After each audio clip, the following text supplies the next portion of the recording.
తర్వాత deputy CM బాధ్యతలు తీసుకున్న తర్వాత అందరికీ అయిపోయింది, సినిమాలు చేయలేడు ఇతను, ఎలా చేస్తాడంటే నాకు తెలుసు కష్టం అని.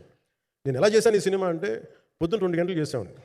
బ్రేక్ఫాస్ట్ టైము లేదంటే నా ఎక్సర్సైజ్ టైంని కొంచెం మిడ్ నైట్కో లేదంటే ఎర్లీ మార్నింగ్ 4 గంటలు పెట్టుకొని ఆ 2 గంటలు ఏమి దొరుకుతుందో ఆ 2 గంటలు ఇస్తే జ్యోతి, మనోజ్ గారు, మన రత్నం గారు వీళ్ళు కూర్చొని ప్లాన్ చేసి, అది కూడా నా ఆఫీస్కి, నా పార్టీ ఆఫీస్కి కూతవేటు దూరంలో ఉన్న ఒక మా స్నేహితులు ఒక వాళ్ళ గోడౌన్ ఉంటే అక్కడ కూర్చొని షూట్ చేసాం. ఎంత మండుటెండంటే అసలు దాంట్లో కూర్చొని మ్యాట్ వర్క్ చేసి మీరు ఫైనల్ రిజల్ట్స్ చూస్తే ఇది ఇక్కడ చేశారంటే అంత ఆశ్చర్యం అనిపిస్తుంది. నా hats off to Manoj Paramahamsa గారు.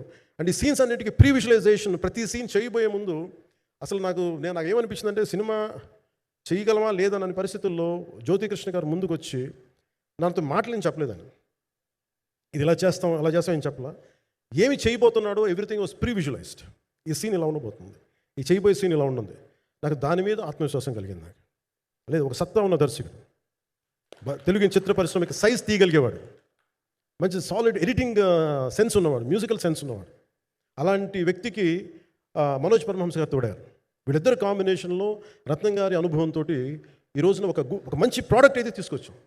ఇది ఎలా ఉంటుంది, ఎలా ఉండబోతుంది, ఎంత హిట్ అవుతుంది అనేది ఇది సంపూర్ణంగా ప్రజల చేతిలోనే ఉంటుంది. అది ఏ స్థాయిలో ఇది ఉంటుంది అనేది అది ప్రజలు చెప్పాల్సింది తప్ప ఇది నేను చెప్పుకునేది కాదు.